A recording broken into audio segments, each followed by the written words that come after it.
I want to welcome you to the start of our 50th anniversary celebration. This is going to be a great weekend where we're going to celebrate Father George, the Curia, and all the accomplishments of our great Basilica. When we first began planning this weekend, I asked Father George, thinking of all the things we're going to do to honor him, I said, Father, what do you want from this weekend? And in true Father George character, he said, I want to honor the people of this community. I want to honor all the volunteers. And of course, that's what we're going to do tonight. You've all been leaders in this community, leaders of our church, and tonight we want to honor you. We've invited the Ladies Society, the past parish council members, past parish council presidents, the Montessori, and of course, our beautiful, beloved bulletin ladies who work every single week, every single Wednesday. And if you're ever hungry and you stop in on a Wednesday, they've always got the best food for us. They're always begging to feed me. So they're lovely ladies, and we want to thank you. Tonight, we have two people we want to hear from. They are the original volunteers, the original founders of our church, Amo George Nasser and Aunt Lily Kawas. And they have been here from the beginning. So we'd like to ask Aunt Lily to come up first.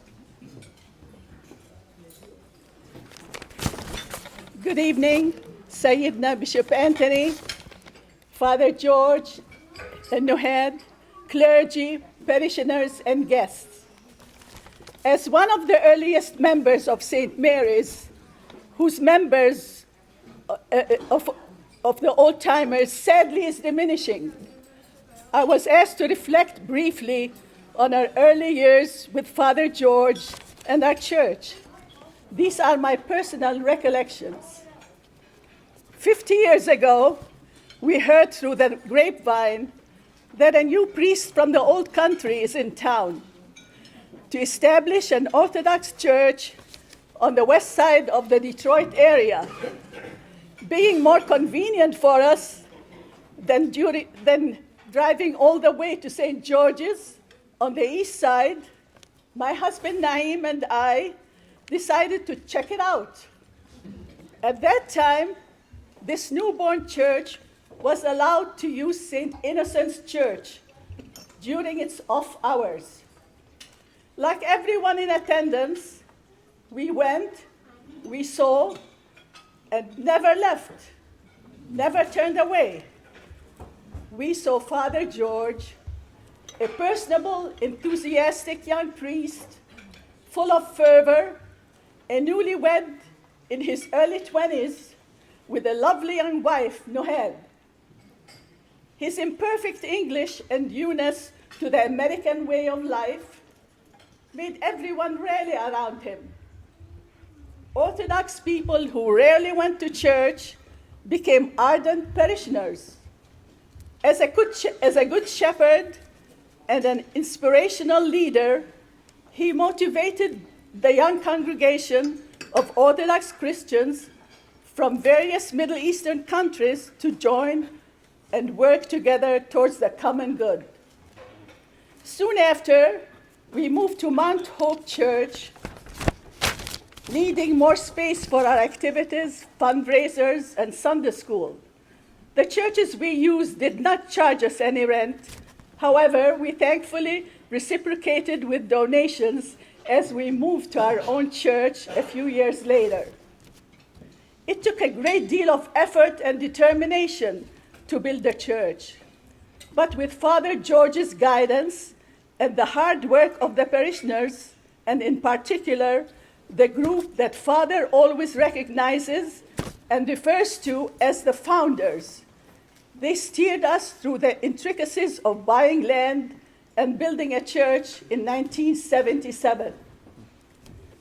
I am not privy to the workings of the main office, but as I gathered from my husband, who was one of the co-treasurers for 25 years, in the early years, he referred to Father George as a dreamer. And getting those old-time treasurers to spend money to expand was like pulling teeth. But soon enough, everyone realized that with God's help, Father's dreams became realities. We loved our old church.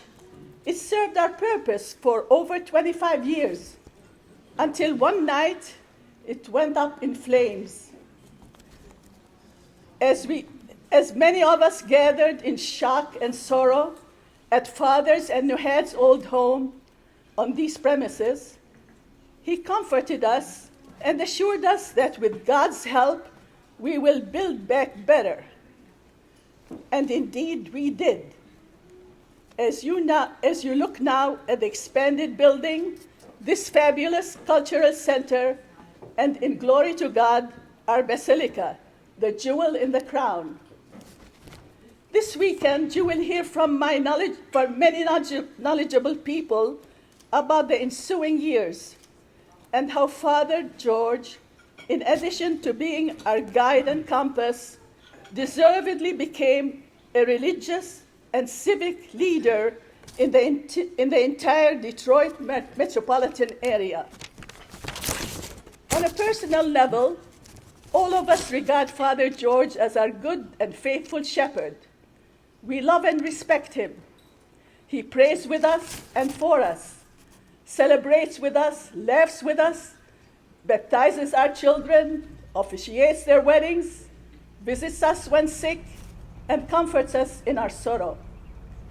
As I told him some time ago, he came as our son, became our brother, and now he is our father.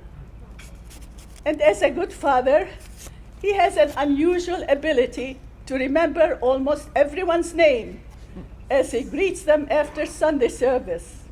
Hopefully, he will return that rare ability as he gets older. His service would not have been possible without the love, help, and support of his wife, Khuriya Nuhad.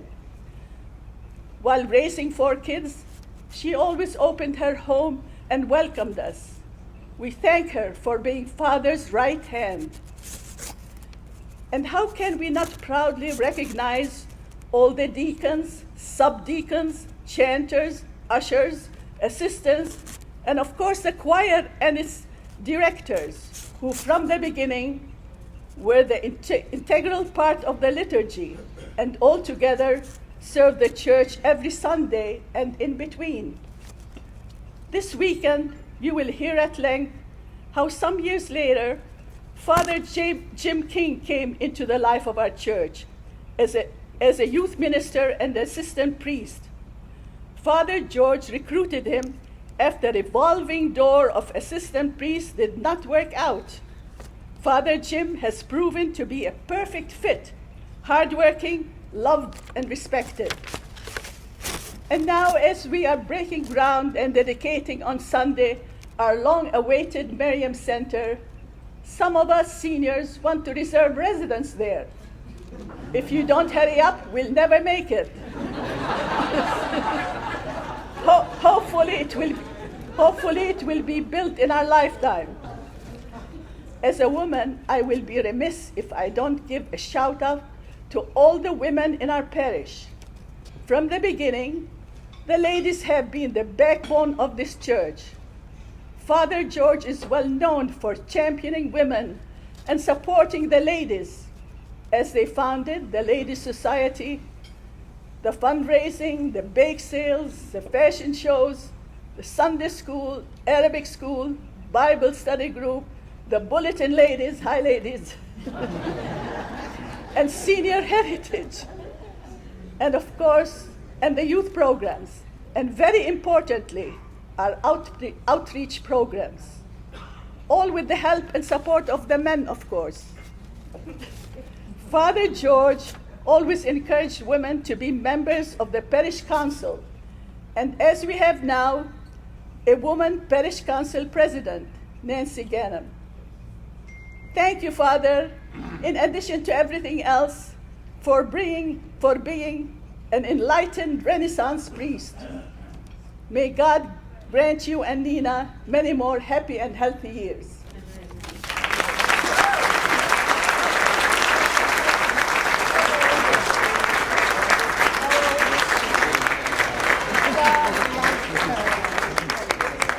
Thank you, Aunt Lily. That was beautiful, absolutely beautiful. To echo her sentiment about women, we're sitting at our table, and my husband David introduced himself to Father Joe Rahal, and he said, "I'm David Ghanam." And he said, "Ghanam, parish council president?" And he said, "No, that would be my wife." Thank you to Father George, who always promotes the women in our community. I'm with George Nasser. I traveled to be here this weekend for the festivities, and I thought I would come in, have a couple of drinks, shake a few hands with my friends, and leave. But it turned out not to be that way. So, and I'm glad for it.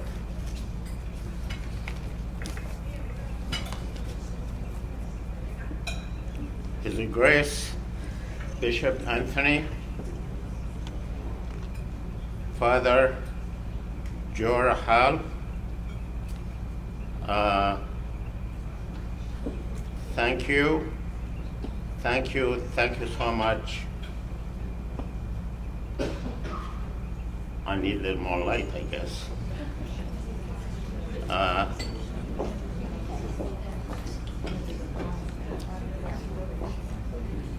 Oh, okay. I have been away for too long. I have been away for too long because I live in Florida.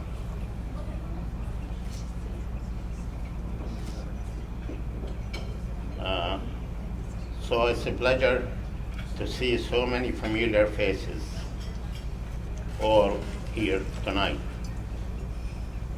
joining together in a special celebration. This is our first day. 2 more festivity days to follow. Let me jog your memories. If you don't know by now, this is what the celebration is about.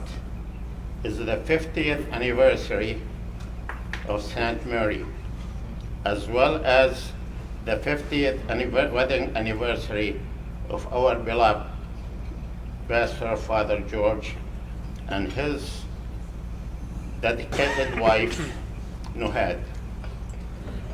These 2 anniversaries are undeniably bound together. In the beginning, over 50 years ago, St. Mary started with a vision, Father George Halhoub's vision.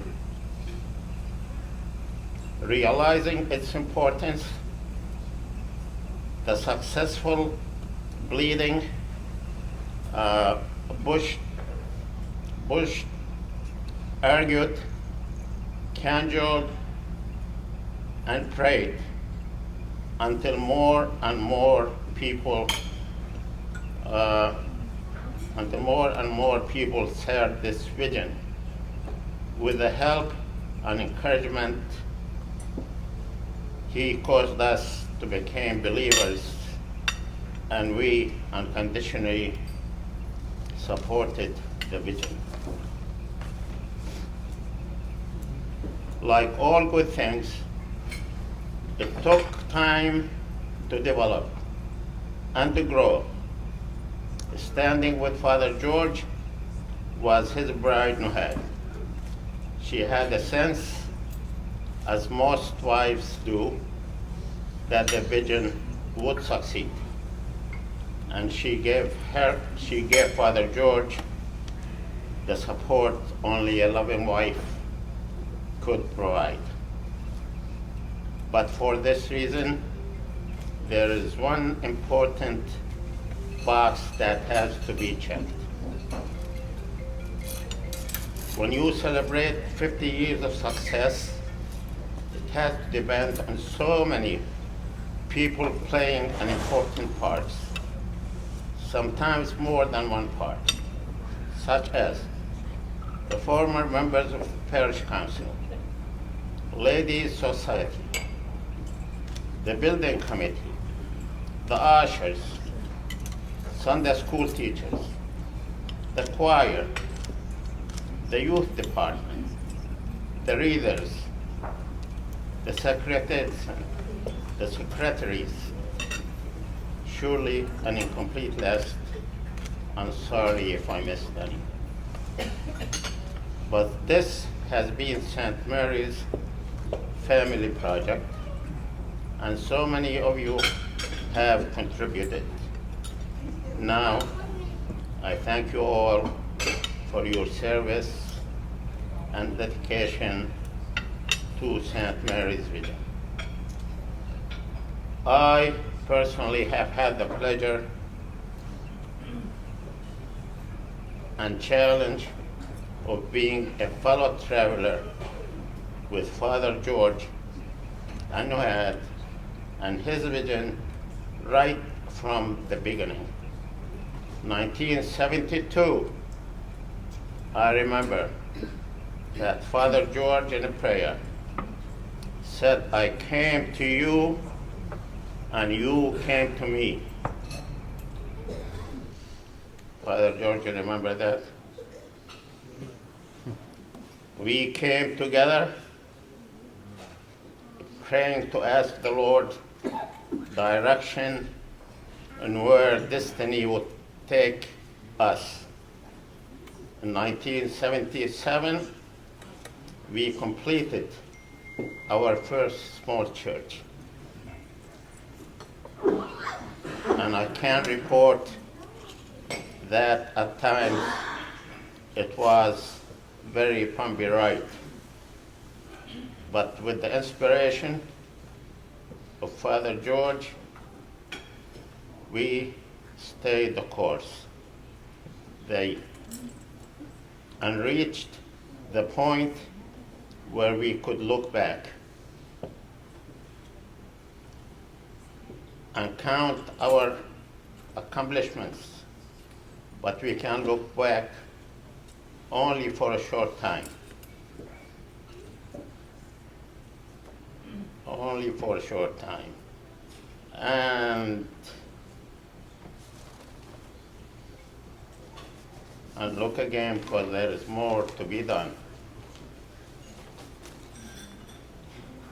So let's step back.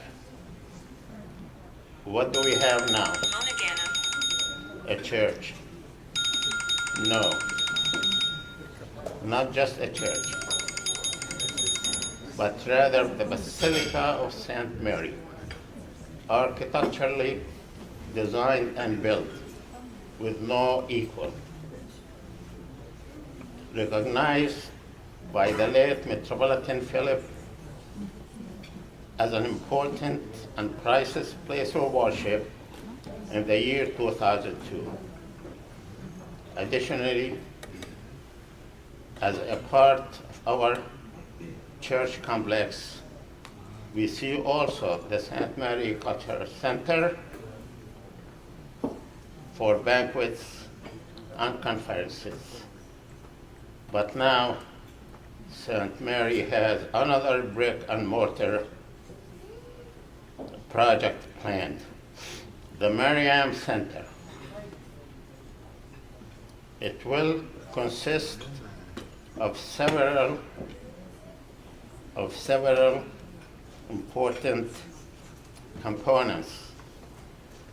Montessori for 150 plus students, a family and youth center with continuous education and counseling, and a gym for sports activities. But the crowning jewel of this project will be an 86 luxury apartments for senior living. I think that's quite a list.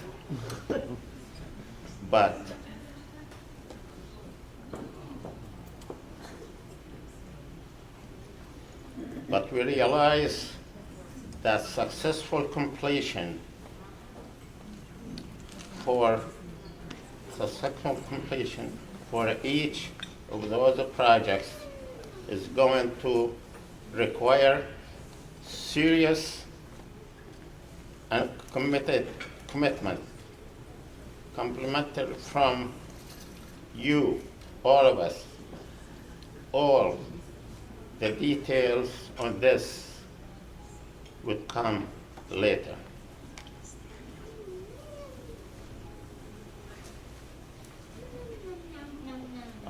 Think about it for now.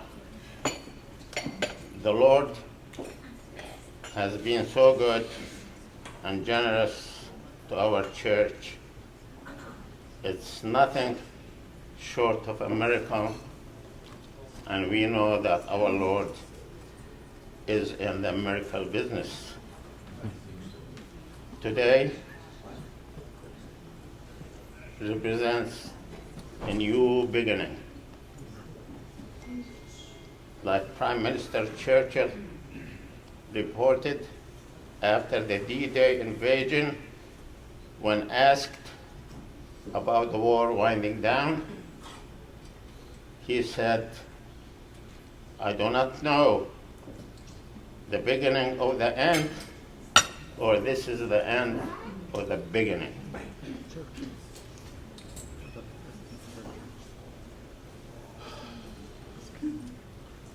But rather the end of the beginning. Okay? These anniversaries, especially 50th anniversary, give the opportunity to not only look back and be proud of what we have accomplished as a church community, as a beginning, but also to look forward to all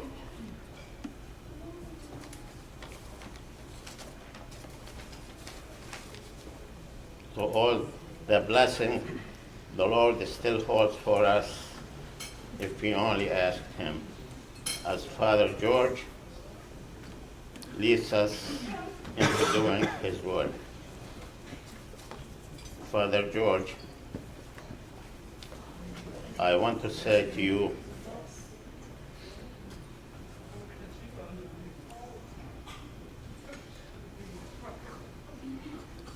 you have proven that you have what it takes, Father George, to meet challenges, to overcome obstacles, to pursue excellence, to fulfill a dream.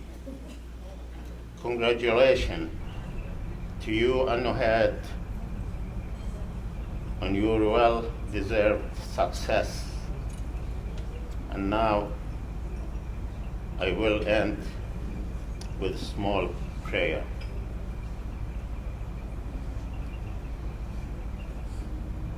May God abundantly continue to bless St. Mary's Parish, parishioners, its council, Father George, and Nohad, Ladies Society, and all who have contributed to realize this vision.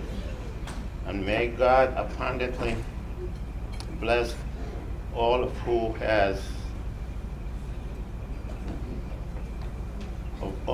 those who will stand and commit to carry this vision successfully into the future. And thank you.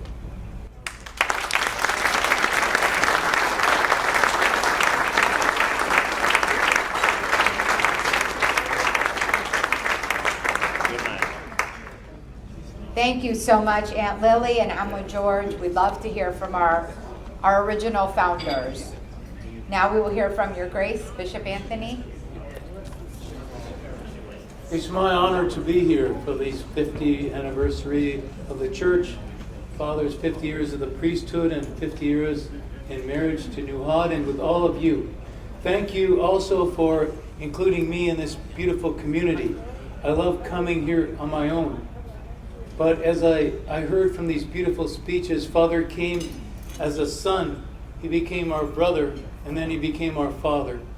I don't know what more I could add to that, except that there's a poem by Omar Khayyam that says,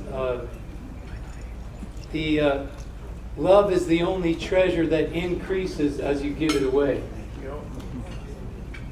And it seems and it's also, love is circular, it's not linear.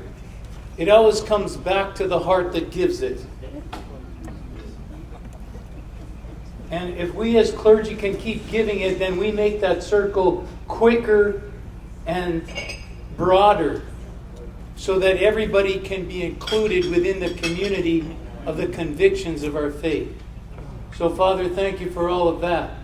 You know, there was a President of the United States, John Fitzgerald Kennedy, he said, unless we're willing to risk failure, we'll never know what real success is.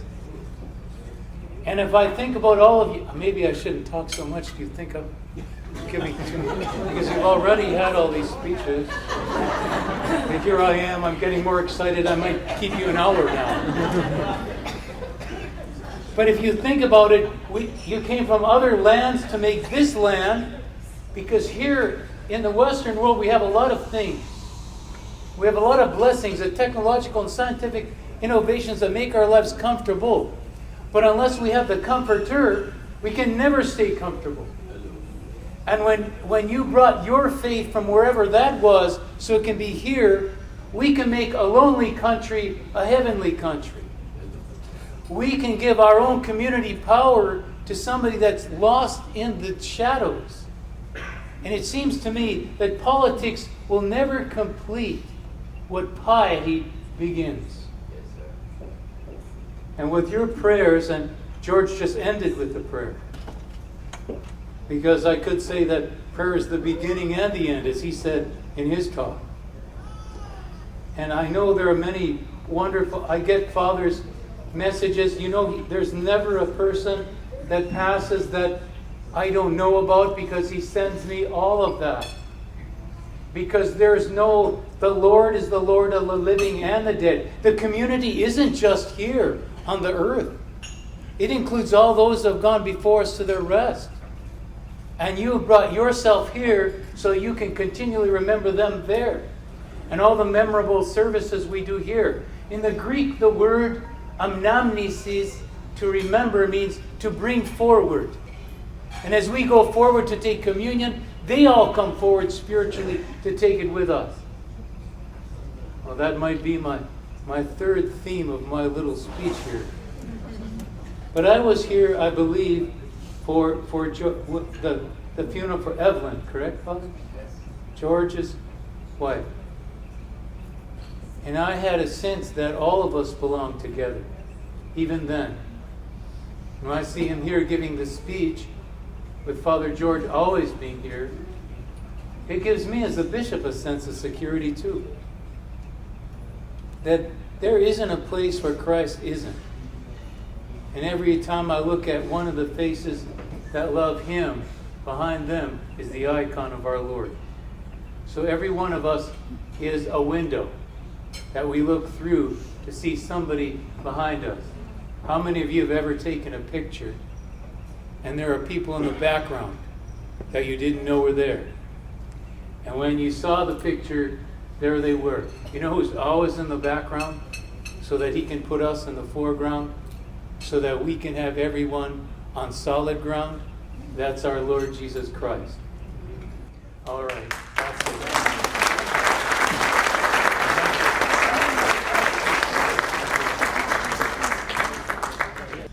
Thank you, Your Grace. Now we'll hear from Father Joe Rahal. He is a good friend of Father George. He was a priest in Washington, D.C. until he retired recently. Father Joe.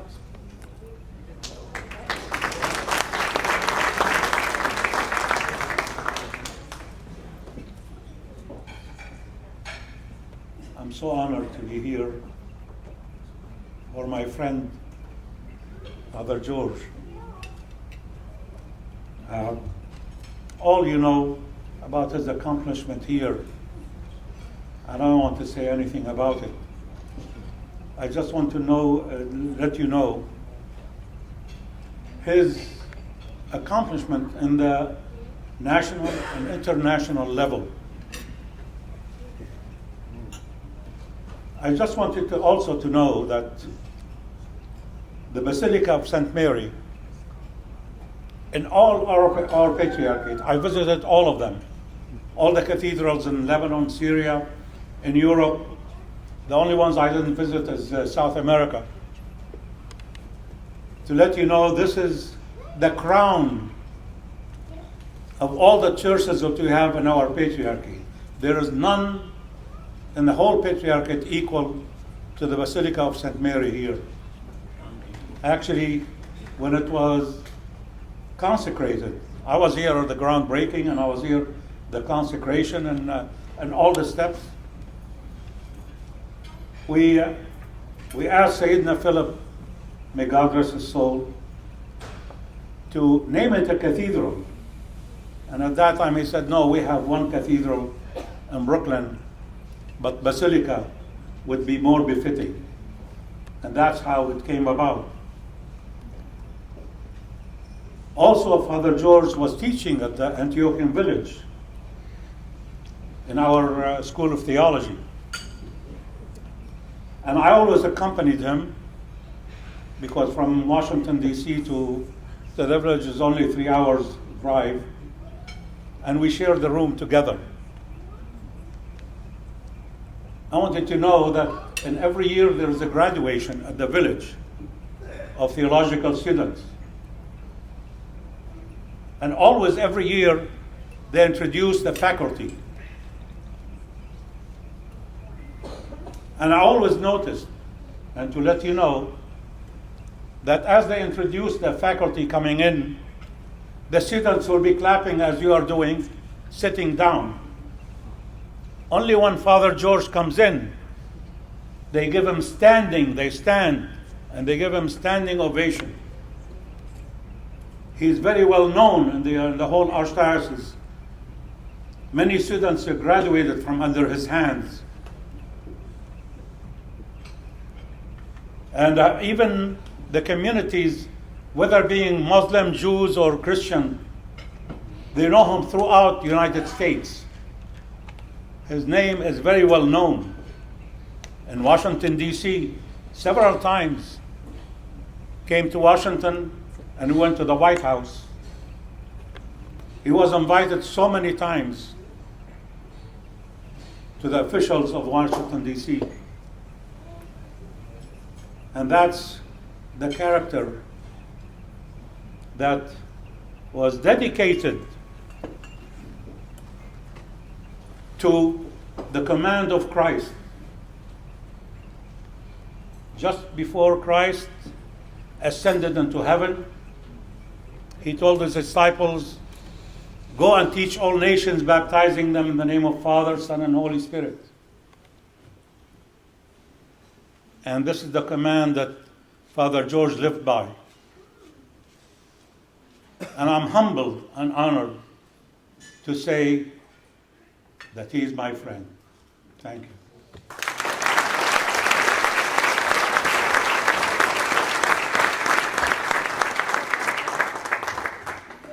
Thank you, Father. We appreciate your words. Now we'll hear from our favorite, Father George.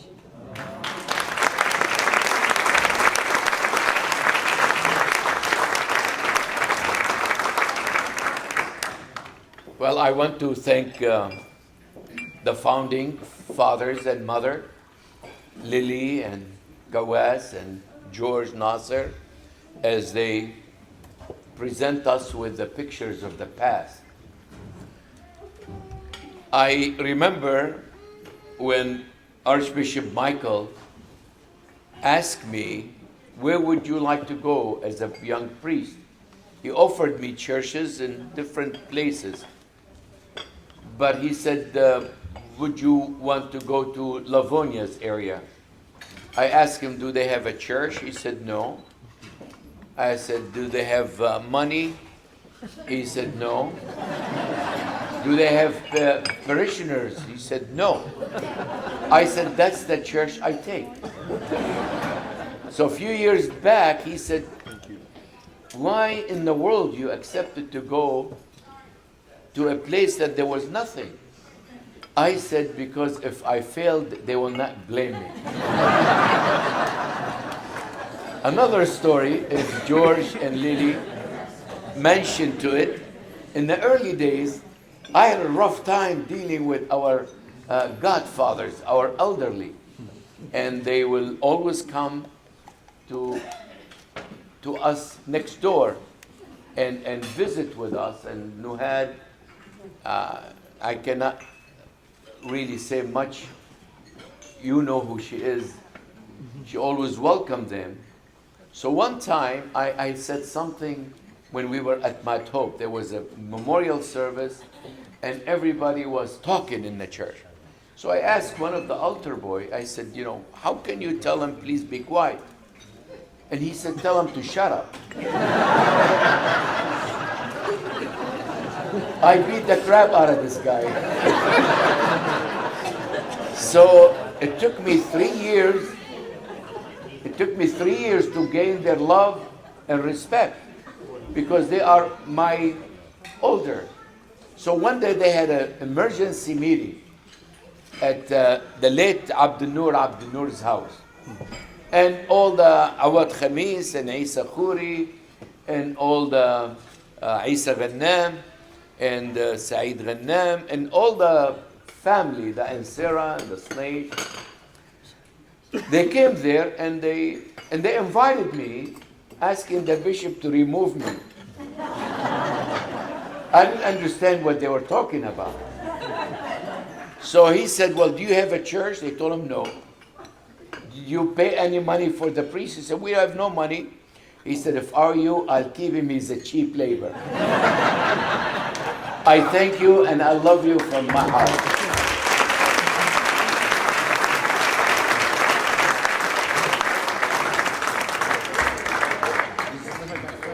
Dessert being served.